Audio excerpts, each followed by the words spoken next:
A lot of the age groupers, they do also dream about Kona and Hawaii, and Yep. like we were there 2 years ago, and we sort of, or at least I understand why. Gustav, Yeah, like on race day, I did understand what made it iconic.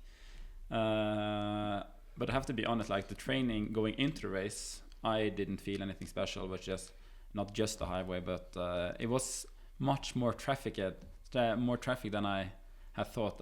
It wasn't dangerous, but I mean, Don might disagree, but I didn't feel like in danger there. But it's not a cozy place to ride. Mm-hmm. Yeah, that makes a ton of sense. It's not supposed to be cozy. Like it's for training. It's supposed to be brutal. It's supposed like both the humidity, the heat, and the cars and the highway itself, and the wind supposed to break you down. Yeah, and that's what broke me down. The Norwegian method. I'm Gustav, 3 times world champion and Kona record holder. I'm Kristian Lundfeldt, Olympic and 3-time world champion. I'm Dr. David Lippman, a health and human performance specialist. And welcome to the Norwegian Method podcast. The Norwegian method. The Norwegian method. Join the Centaur Tech membership clubhouse. You will get exclusive content, in-person and online events, partner discounts, and so much more. Apply to join at centaurtech.com/membership. Welcome back to the Norwegian Method podcast. I've got the boys back with me, so thanks again for joining me, gents. Thank you very much. Thank you. And fresh out of the pool for a swim, and I think that probably speaks exactly to what I wanted to start with, which is content. I mean, I'm here on behalf of you guys doing some content. We've got Roche here filming as well. You guys really stepped up the game from a content perspective in terms of what you're giving to partners, what you do for yourselves, all that sort of stuff. Can we talk a little bit about that? Like, how hard is that balancing that with your training, given your training loads? Because you're well known for training a lot, but you also got this like bulk of content. So how does that fit together? Yeah, usually we try to just integrate the photographers into our training so that our disturbance is as minimal as possible. So we have worked with some really good photographers in the past, and now we have teamed up more directly with one. It's actually a childhood friend of mine, Roche, and it's super simple to just have him around, and you can ask him to do like some personal stuff and then some content stuff for the partners. So it is actually not that invasive in our training, but sometimes it's like you need to deliver some specific pieces and then take some energy out of you. But I usually enjoy also that part of triathlon. Yeah, and it's not as important as performing on race course, but it's like important as well to give back to the partners who's helping us, because the more value they feel they're getting by working with us, both content wise but also performance wise, the more they will invest back in us. So it's sort of like we invest in them, they invest in us, and together we will grow. So trying to not just look at it as something that's like taking energy or stealing like time, but it's actually something that's helping us to build up as well. And also I think we do content more, or at least we're trying. I don't know how good it come across, but we are doing a lot of like actual partner stuff with our partners. We're not only doing content, but we are, for example, creating the world's best triathlon suit, and then the content is more telling our story together.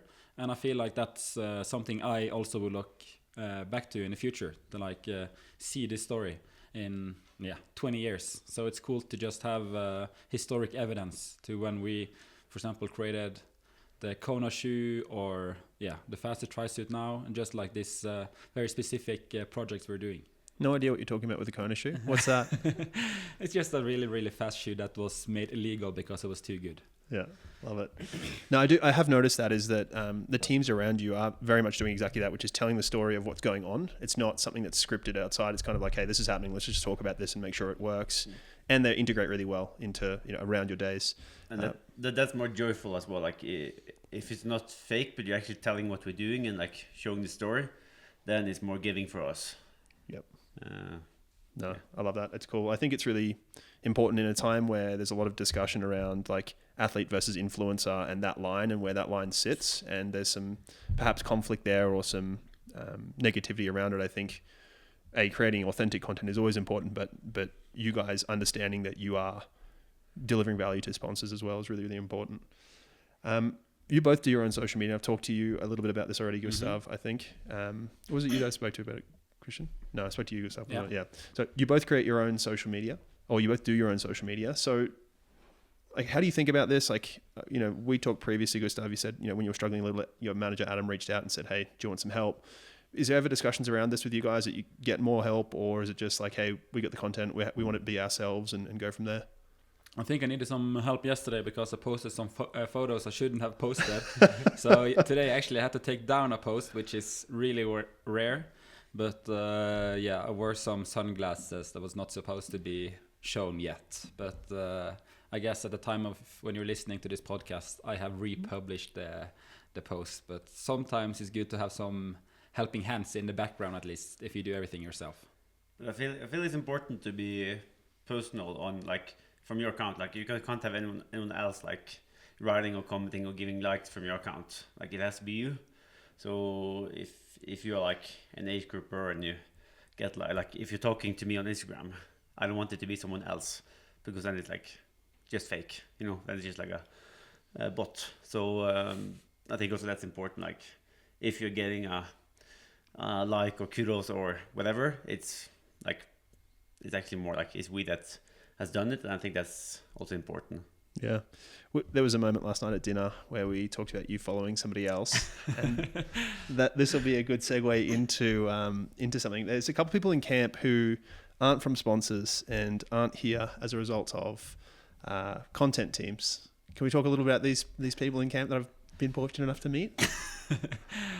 Maybe that's for another podcast. Okay. No one wants to touch on it? That's okay. We can leave it out. That's fine. It's nice to have some personal visit as well, to get the spare time go by a little smoother, and okay. It's brighten up the training camp. Yeah, I agree. Okay, we'll leave it at that. That's fine. Not to go in too many details, but it's good to have company. Okay, very good. We'll leave it at that. Well, let's go on to to use that as a bit of a segue into something else. You previously mentioned sort of separating rooms, used to being staying together. I think people would be interested to hear, and you sort of touched on a couple of annoying habits previously, but what would you say is the toughest part of training together from like an annoying habit perspective? You guys live together a lot. What are each other's most annoying habits? What do you look at and say, listen, geez, I wish you wouldn't do that? I think for me, it's mostly that it is hard to train with someone who is so dedicated to their own performance. So sometimes, I mean, it's easy to just let go. But if you are having a little bit of a hard day and you want to slow down, it doesn't really help to tell him to slow down because it doesn't really do anything. So then you just have to ride your own pace. Unless he's also feeling tired, then it's okay. But I wouldn't say annoying because that's part of the job to do every training correct. But it's a bit, if you're feeling a bit tired, it's hard to be tired, kind of. I feel the most annoying thing is not what's happening in training, but what I see he does in training when I'm not there. Like, because he always tends to be pushing the pace on easy runs, easy bikes when I'm not there. Like on Strava, I can see he's running average pace on his easy run. It's always faster than what I do by myself. But every time we train together, he's more on the easy side, and I'm certainly more like on the pushy side. Okay. Yeah, but it's easier to focus on speed when you're alone. Then you can just focus on one thing. But I feel it's easy to focus on the speed when there's someone there, because then you can can beat them. You can beat them, and it's more like it's something on the line. Well, if I'm just by myself, it's just like I just go easy. Yeah, I love that. So I've got a little bit of background on you two. I know you're a huge triathlon fan, KB, and not as much from you, Gustav. You're not consuming as much triathlon content. I wouldn't. I'm still a fan of triathlon, but I don't consume if you look at my YouTube feed. Yep. It's more motorcycles, I would say, than triathlon. Yeah, and we're going to get to that motorcycle. I've teased that before. We're definitely getting that to in our next episode together. Well, I have all the triathletes. I have the Lucy Charles, Lionel, and then Sam Laidlow, and Donna Beckegård. Yeah. That's awesome. T100, the World Triathlon, Super Tri. Yeah. And so how's that contrast given, I'm sure you probably want to talk about it over dinner or something like that, KB, and you're probably not so interested in talking about it, Gustav. How's that to manage as a pair in the relationship? I feel when we are like training together, I always try to get the conversation into like talking about races and how things can go and what like, and then you don't like you tend to respond back, but it's not like I don't give to. I have answers, but I don't have the insight. So I can say what I think, but I don't have like that much information to bring. So I don't bring any new information. It's just that I answer what I think, I guess. And that's like the same before race. I think I'm only trying, like enjoying to talk about potential outputs of the race. Like how can we use this course to our advantage or like disadvantage, or how will other athletes be performing here? Well, you're more, I have to drag you out of here. Like. But talk about boats. So what the saying is, when Kristian wants to talk about something and you try to swing the conversation away from it, it's like in his mind he can reply, but his mind is still on the first subject. So if he's on a subject, then the subject doesn't really change. So it is we're talking about what he is want to talking about, because his mind like race courses. So like tailwind, headwind, how is the wind conditions, like how do you so I can try to get him away from it, and he might answer like 2 or 3 questions and then I go back. And the same is with Olav.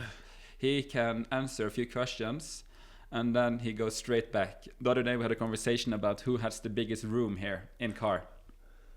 And he has room 430. Don't go up to him, but 430. And I was like, 430 is a big room. No, 430 is not a big room. And like, we have so many more bigger rooms there. Like, no, I think 430 is pretty big. And then I kind of let go of the conversation, and Hanny was like, yeah, but 430, it don't have a door between a living room and a bedroom, like, but you have a living room. So I tried to like quit the conversation, but he brought it back up again because he felt like, he was right. And I think Kristian and Olav is a bit similar in that sense. I love it. Thank you, Plasmade, for sponsoring this episode. The way I use Plasmade is usually before my hard swim, bike or run sessions. I use it to increase my flow of oxygen within the blood. So I feel like it's hard to really describe the feeling, but I know my body really, really well. And the way it works for me is that I feel like the blood is more efficient in taking up the oxygen. So it's maybe not that I have directly higher oxygen uptake, but the transportation is more efficient and I can swim faster with less breathing, which is ideal for training. Experience the benefit of Plasmade for yourself. Use the code TRY20 online and get 20% off your next purchase. You talked about race courses. Let's talk a little bit about that. We've touched a little bit on in the podcast series already, sort of Kona versus Nice. Anywhere else you guys are excited to race? Any courses you think they're doing a really good job with, or anything you sort of think advantages you specifically? I mean, I think we talked a little bit about Nice advantaging you from a bike handling perspective. Gustav, anything else? I'm going to do 7.3 in Mallorca now soon. And I didn't realize that bike course was so fun. So that's actually, I didn't have that in mind before, but after looking into the course, because I actually do look into the race before the race. That's one exciting. And of course, being from Norway, Norseman is like an iconic race that we both have to do one day, but it's not going to be, we're actually doing real racing. I think Norseman is for enjoying the moment and enjoying the race as it is, and not trying to, or I guess we're going to break a record, but we're not there to really compete. It's more like to experience what Norseman really is. Yep. It's a bucket race list for sure. It's been, we have both done the mini tri the day before. That was like one of the first races we did, which is like 10% of Norseman, and it's for most of the crew and like the people who are supporting the main athletes, they're racing the day before, and it's like 400 meters in the ice cold Eidfjord, and it's we've done a little bit of it, but not we've been there, felt the atmosphere, but we haven't done the real one. Cool, I like that. It's a fun race. I've had some friends do it. What about you? What about me? Yeah. No triathlon for me in my future, but the bike doesn't do it for me. It's But too the much bike is the time. most fun part. It's too much time. Yeah. I need to be more efficient with my training. But you're just a podcast host, no? You have plenty of time. Yeah, something like that. Well, let's talk about sort of triathlon and where it's at. I guess we're at a really interesting time where we were discussing this over dinner last night. Sort of got T100 doing its thing and really trying to push. You've got the Ironman World Series, all that sort of stuff. How do you guys see that all fitting together going forward in, say, maybe not next year because you guys got your own plans, but let's call it 2-3 years? What does that look like from a triathlon landscape as a professional? Maybe for you guys, and maybe like more specific, like more generally for triathletes in general. I feel it's a big lift now in long distance, like what PTO is doing and what Ironman is doing now, sort of competing a little bit against each other and trying to establish something bigger. I think is really cool to have been a part of. While short distance is maybe losing a little bit, and it feels like it's more and more even short distance athletes looking up to the half distance, or like thinking maybe it's time to change. Well, I think 10 years ago you had more athletes staying at short distance. Yeah. So now it's only a few months to the Olympics, but so many people are doing half Ironmans just to finance their sport, basically. So even the craziest of us, Kristian, who is doing everything, he's not even doing long distance now because the Olympics means so much. And then you see others who never really done too much before now doing in half Ironman, and that's not a good sign for short distance. I think even like maybe even 5, 6, 7 athletes Yeah. who is potentially racing Paris alongside the guys is also doing a half distance now the last 6 months. And I guess before it was maybe 1 or 2 who combined a little bit, and they were maybe not even on the Olympic start list.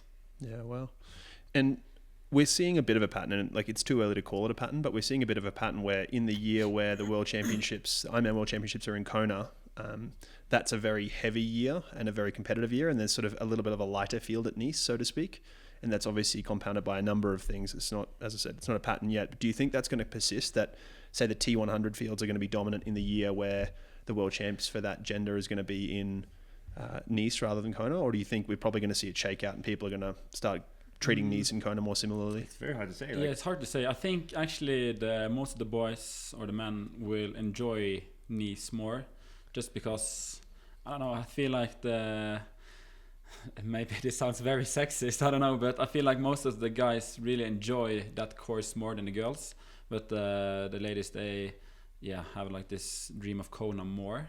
Okay. But I don't know if it's a destination itself, or the men just like to beat the crap out of each other, no matter where it is. But for my part, I rate Kona and Nice the same height, and actually also St. George. So for me, it's not really the location, but it is like the unique thing that everyone is there at the same time and with the same target, and that's sort of what you try to get with a T100. And I thought maybe it would be even more like competitive.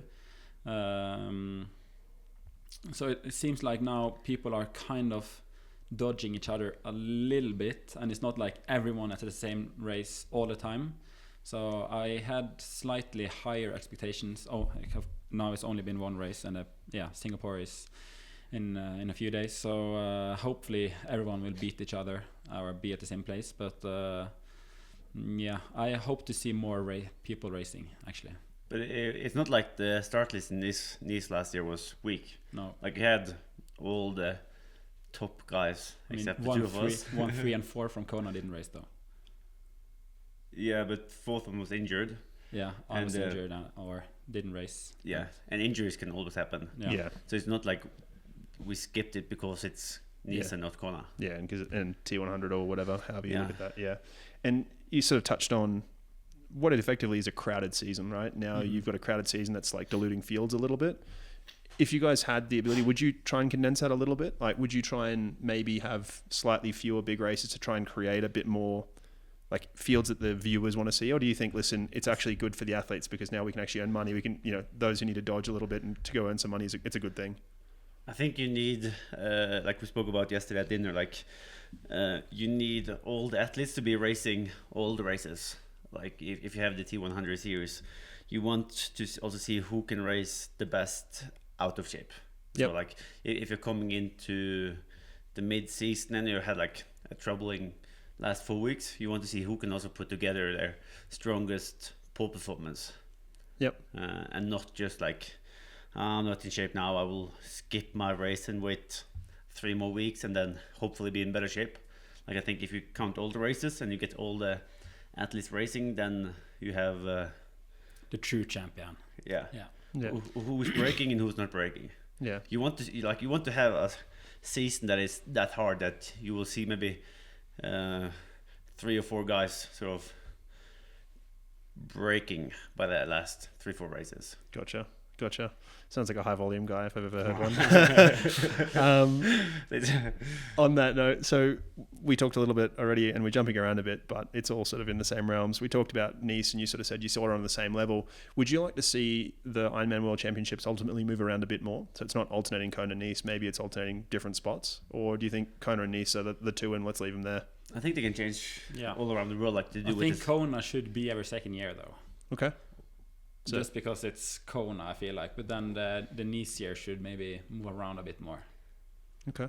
But it's a little bit with the 70.3s. It's not like New Zealand is less prestige now because it's in New Zealand. Like it's a world championship for the half Ironman this December, and it's the fact that it's the world championship that gets all the athletes there, and it's a race all the athletes is targeting. Yeah.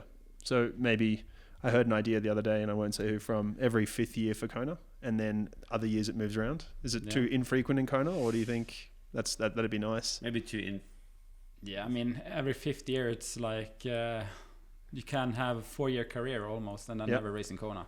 Yep. So maybe it's a too infrequent. Yeah. No, that makes sense. That makes a ton of sense. A lot of the age groupers, they do also dream about Kona and Hawaii, and like we were there 2 years ago, and we sort of, or at least I understand why. Gustav, yeah, like on race day I did understand what made it iconic. But I have to be honest, like the training going into the race, I didn't feel anything special, but just not just the highway, but it was much more traffic than I had thought. It wasn't dangerous, but I mean, Tim Don might disagree, but I didn't feel like in danger there, but it's not a cozy place to ride. Mm-hmm. Yeah, that makes a ton of sense. It's not supposed to be cozy. Like it's for training. It's supposed to be brutal. It's supposed like both the humidity, the heat, and the cars and the highway itself and the wind supposed to break you down. Yeah, and that's what broke me down. Very good, very good. Thanks to VTMaster for sponsoring the episode. We are using VTMaster in training, in field, out on training camps, as well in the pool, in the lab, to get a better understanding of how the training we're doing is affecting the fitness we are having, and to understand the energy system better in order to reach peak human performance. It's been crucial to use VTMaster in order to be able to swap from short distance over to full distance Ironman and back into short distance, in order to understand how the energy system have been changed. We're also using VTMaster to get a better understanding of a resting metabolic rate and to understand the energy cost of the calories over total training volume after weeks, months, and years of training, and to get a better understanding of the training budget that we are having. Well, talking about learning, and something we touched on previously was legacy and teaching, that sort of thing. And there's a lot of juniors around here, particularly some of the Norway squad. So I think, they'd probably love to hear from you. Do you have any advice to juniors? Any thoughts on what to be doing as a junior, perhaps to help get to where you guys are? I think if you dream of the pro lifestyle, or like if you're dreaming of our lives and not the lives you're currently living, that's not good. Like we're living the same way as we did 10, 12 years ago. It's nothing changed after winning anything. It's the same, except now with more people around, more fame and money, but nothing fundamentally changed. So it's not like it's a different thing when you made it. So if you don't enjoy it now, you will never enjoy it. And it's not a life like it's a life, it's not a lifestyle. Yeah. We normally So it's say. if you are, I don't know how to frame it, but it's not worth fighting for if you don't enjoy it. It's not like one day suddenly it will become fun if you don't enjoy it from the start. Sounds like enjoy the process. So Yeah. if you don't love training, you don't love, racing, doing those things, then it's going to be a challenge for you. And I think it's important to enjoy the life at training camp as much as the life at races. So we can also, at the last race of the season, we can look forward to go to winter training camp, because then it's going to be good to just get up to the mountains and train 30 hours a week and just go back to the basic. And then of course, like when the spring comes and you're like, oh, soon it's like go time again, and we can finally race. But so it's always like looking forward to both racing and training. I love it. And in a similar note, like, you guys have had quite a journey to get to where you are. Anything you'd change if you had your time again? Anything you think, oh, listen, I'd like to do that differently? I think I would rather say, like, for advice for the juniors is more like, don't be afraid of trying stuff. Like, if you fail, you can always like pull back and sort of go back to the basic, and then you can like, it's not dangerous to train a little bit too much sometimes and get sort of tiny burned out. Okay. You're just learning from it, and then you can go back and you can sort of try to figure out where your boundaries are. Yep. But if you're always on the safe side, you will, I guess, never improve or surpass the ones who's already older than you. I like it. Don't finish school. Okay. Don't stay in school. Work hard or go home. We have a joke that this is just a joke, but if you Now we look into the camera. Yeah, this is just a joke. If you haven't finished school, you are a desperate man, and a desperate man is a dangerous man. Yeah. That's I did finish though, so. It's an interesting thought, though. There is a lot of sort of looking into areas of specific success, Kenyan marathoners, South Korean golfers, etc. And there's lots of thoughts around some of that sort of thing, of the desperation of trying to get out of there. I'm not sure if it's the same in Bergen, but I don't think so. It seems like quite a nice place where I've been.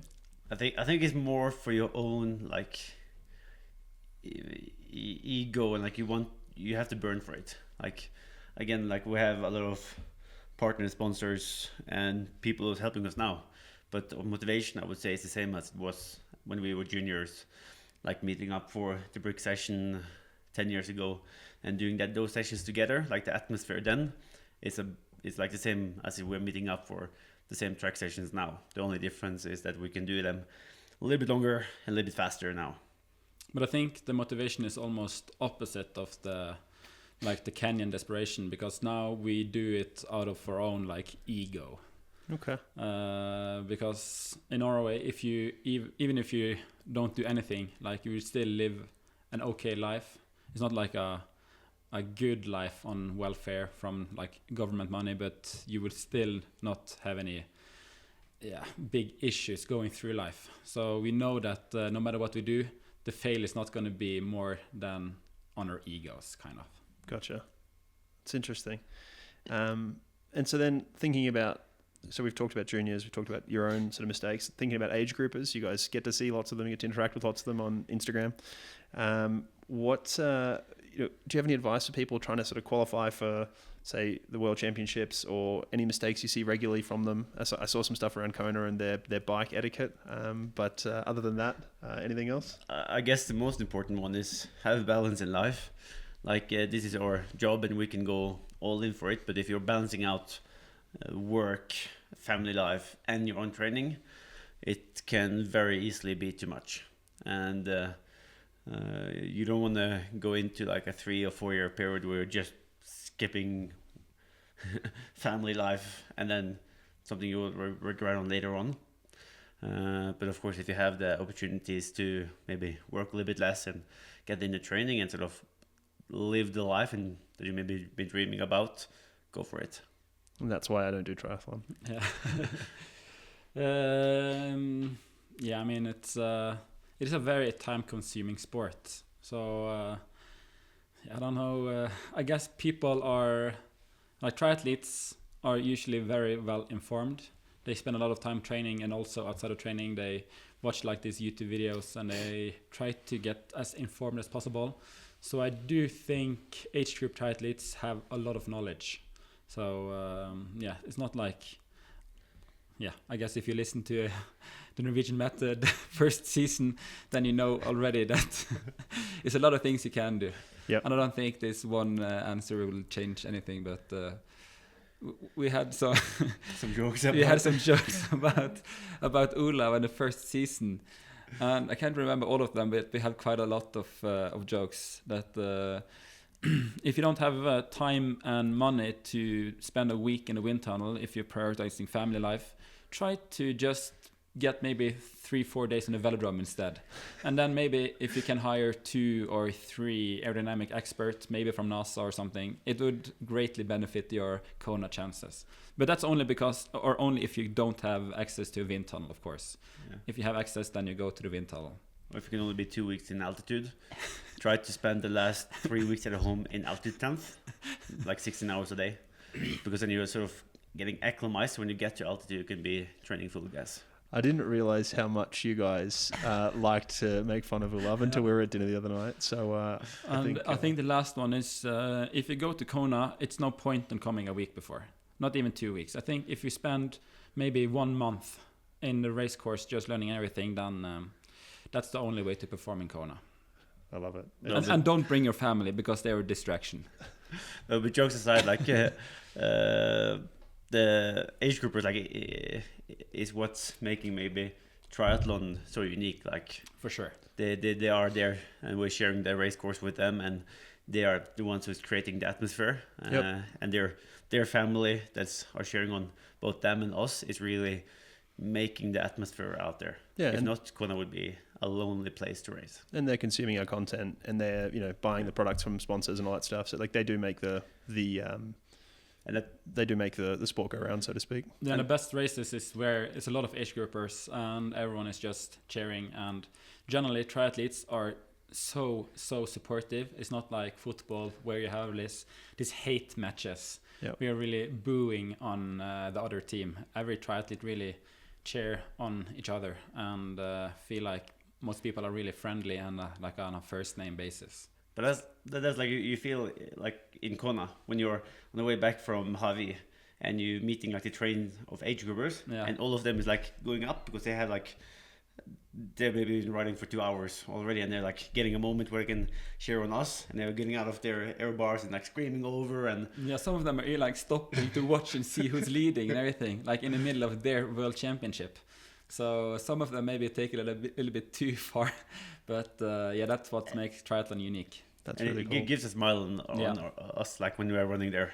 Yeah, for sure. That's really cool. I mean, you guys are known and for going out and doing, supporting the women your day before your race and that sort of stuff. So I think that's really tactical because we knew we would get it in return. So and it worked out.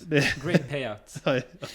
Yes. Well, you probably talked about where on the course to do it and the wins and all those things as well. So no, that's awesome. I like to hear that stuff. It's cool to hear that the stories of people cheering you on the way back. That's really cool. And of course, families and all that sort of stuff. Wanted to get to a couple of tougher topics, if that was okay. Some of the stuff, you guys are here basically supporting yourselves, and there's been some challenges with the Norwegian Federation. How does that feel for you guys? I mean, you guys were part of it for so long. You still have friends in the association. You still see them around. How hard is that to deal with for you guys? It is, a bit challenging because me and Kristian, we feel like we are maybe not the founders but we are basically the start of the Norwegian triathlon success story. And it started a little bit earlier with you than with me, but Kristian was there from the start. And of course you need the federation and team leaders around, or else like the athletes don't shine. But without the athletes, it's no one to really push around either. So it is a bit strange to be kind of pushed out of the story you kind of wrote yourself. Yep. You good? Yeah. You good? Okay, gotcha. I would say I'm on the same line. And I feel like we would love to be a part of the team and sort of tribute into a group. but it comes like we don't feel we should, I don't know, like pay to tribute, you know, like we feel we can be there and be a part of like creating a culture and lifting it up and creating a value into the team. And I'd say, but we don't feel we're like in depth to them. Yeah, look, I think observing you guys around, without you guys knowing, just me creeping in the background, but watching you with the young Norwegians and other people, everyone at the centre, even triathletes from other parts of the world, swimmers, cyclists, whatever, you guys are very giving with your time, and so is Olav. I actually had a coach this morning, everyone had left breakfast, I was there talking to him, and a coach came up and said, I've done the profiles of my athletes, can we have a meeting later? And this was a coach from another country, from another sport. The German, yeah. I don't want to say that, but yes. So, but it's interesting to think that, you know, there's this perception that you guys are so all about yourselves, and to agree, you guys are good at prioritizing that. But then there's also this very giving nature of you all. You were talking to people at the track. You're often, you know, helping people. You gave some encouragement at the track the other day to other people like that. That's very clear, and it's not. There's no obligation there. You guys don't have to do that. You can just merrily carry on. So, I'm sure that's a tough situation. Thank you for Morten for sponsoring this episode. I've been using Morten for many years. Before I was official with Morten, I was unofficial, and I used it for a lot of racing, even before I got started with them, like as a partner. I usually use the 320, both in training and racing, and sometimes I even use the caffeine gel in the morning if I don't bother to drink some coffee, just to get a good start of the day.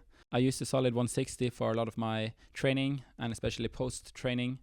I love the oat, or the natural taste, the best. For me, the oat is the goat. But yeah, the Morten 320 is a revolutionary product, and it helped me for so many trainings and victories over the years. So Morten is truly, groundbreaking sports nutrition. For 20% discount on Morten, check the show notes for the details. I guess to touch on another tough subject, I know you guys don't want to be too vocal around some of the stuff with Colin, but how hard was that, given, you know, Mikal's involvement as well, and you know, what that does, I guess, just given you know him personally and all those things, and obviously he made it very clear that he wasn't involved, but there's always that little bit of like association there. Yeah, so at that point we've already been out of both the Federation training and with Mikal's training for some time. Yep. But of course it's sad for the sport, and I was surprised, at least, to hear him. You always hear these rumors, but I don't really care too much about them, and I think it's damaging for the sport to talk about rumors. Yep. And like it's damaging for people as well. Like now it's like almost spreading a rumor myself, but Sam Laidlow also, but he posted it himself on Instagram that there was so many rumors around him, and it's just sad to when you feel like you have to protect yourself just because rumors are going around, and it's just a sad thing for the sport. But I think honestly triathlon is super clean, and we get tested a lot, and I just feel like it's a demanding sport, of course, but it is not. I mean, it's changed a little bit the last few years, but the sport has never been, a lot of money. It's never been like a lot of fame. So you're kind of I wouldn't say a loser, but it's not many cool kids that starts with triathlon, and I guess that's also part of the reason why it's so clean, or why I think it's clean. Yeah, but it's also in one way it's great every time people get caught, because that shows that at least the system is working a little bit. Yeah. But there has been a couple of cases over the last 4 years.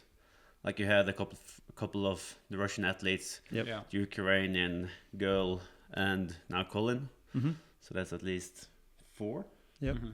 Mm-hmm. So yeah, there is doping in the sport, unfortunately, and we just have to trust that the testing is working. Yeah, I think it's undeniable that there's probably some, but I also think that triathletes seem to race much more frequently than most sports. And given, there's all this talk about, we should be doing out of competition testing. It's like, well, the value in triathlon is that the season is so long. There's so much, there are so many events that you can get tested at events, and it tightens that net quite a bit. So I think, but then again, you wouldn't be racing if you know you've been doping. Yeah. So that's an IQ test, not really anything else. But, yeah. But there's a high frequency, and many triathletes are racing so frequently. But how was that, if you don't mind me asking any more, and we can stop if you want, but on the sort of personal level, knowing Mikal personally, like that must have been hard to see, just as, regardless of what it means for you guys, but just as somebody and family or a friend, it's like, how hard is that to watch someone have to deal with that? Because that's, as we said, that there's splash onto him, whether that's justified or not. Yeah, it was strange because we were here at the same time, but we're not. Yeah, it was a bit clash with the federation. So me and Kristian, we were not really talking with the federation at all at that time. Mm-hmm. But I had a short conversation with Mikal, and he only got to know it like 30 minutes before Colin announced it online. Wow. So it was a tough day. Yeah, super tough. Super tough. Okay. Well, let's go maybe switch to something a little bit more positive. There are so many young up-and-coming triathletes at the moment, and we've sort of touched on some of the younger Norwegians around, but who are you looking at as a young person and thinking, geez, that person's great, I'm a really big fan of them, maybe not competitors of yours, but people who are a little bit behind maybe, and you're thinking, geez, these people are going to be great, I'm looking forward to racing them as they come into their prime, and I'm a bit of a fan of them. You're the triathlon nerd, come on. It's short course now. It is Alex and Hayden, so they're not really. But they're not young new, anymore. And they're not young and upcoming, but they are the one I want to show that I can beat again in Paris. Yep. And then you have Sam Laidlaw, who smashed everyone in Nice. Yep. That I want to show that I can take in Kona. And he had 2 really strong years. Like his performance in Kona in 22 was, he almost took Gustav. Yep. And he cracked me. So he's a guy as well I want to take. And Magnus Ditlev is, I would say, still young and up and coming. So those 4, that's really. And so on the 2 that are in short course, you're looking forward to them stepping up? Is that what you want to see? You want to try and meet them? You want to be doing a little bit. Yeah. He didn't really perform in the Collins Cup, but he did well in what race? It's hard to say how you're performing when you're not under pressure. Like one thing is to ride strong for yourself, another thing is to try to keep up with Magnus Ditlev and see how your legs are feeling off the bike after that. Probably not good. Yeah. But if you stay with him, like I feel if I'm able to stay with Magnus, then I can take him then sort of safe on the run. Yep. But even though it wasn't in Milwaukee. But then, how hard can you go on the bike without sacrificing your run leg, or finding that balance? If you're pulling back 20 watts on the bike, then it's easier to do 310 pace versus 320 with smashed legs. But then you can also be 2 minutes up front, and you don't have to do 310. So it's a tricky balance, and I feel at the moment when you're getting so many competitive guys racing the middle distance, you see a lot of people blowing up now. Yep. And the pace on the bike is really next level, and I think that's something we will see how Hayden is doing in the 70.3 Worlds. Yep. And not saying that he's still a strong rider. He tend to do a lot of work on the bike in short course, so that's a sign you often look at. If you look at who can transform from short course to long course, then it's who is driving the pace in either the first pack or second pack on the bike, and then who is also combined with that strong runner. Yeah. And looking forward to seeing Alex step up. 70.3 maybe. I don't think Alex is ever going to stepping up. I don't think so. He's not, as far as I understand or have heard, he's not that into triathlon as Hayden or we are. Yeah. Interesting. That's really interesting to hear. A bit of Jakob Ingebrigtsen type stuff, where it sort of come in, burn very bright, and then decide you're happy to be done, not step up instead of going longer and longer. Yeah. But I think Jakob is more interested in athletics than he might give the public interest to, because I think he's a runner nerd more than it seems. Interesting. Why do you say that? Just a feeling. Yeah. Okay. Okay. That's very interesting. And it's also his brothers are, especially Henrik, he is a real nerd when it comes to everything, I would say. Not only running, but... That's awesome. Yeah. That's cool insight to get. I don't think people thought they'd arrive at the podcast and hear that. So that's awesome insight. So no, appreciate all of your insights and your time, gents. So thanks so much. That's it for another episode of the Norwegian Method podcast. We will be back next week. Please do share the podcast with somebody, subscribe to the podcast, and we will talk to you soon. Thank you. Thank you.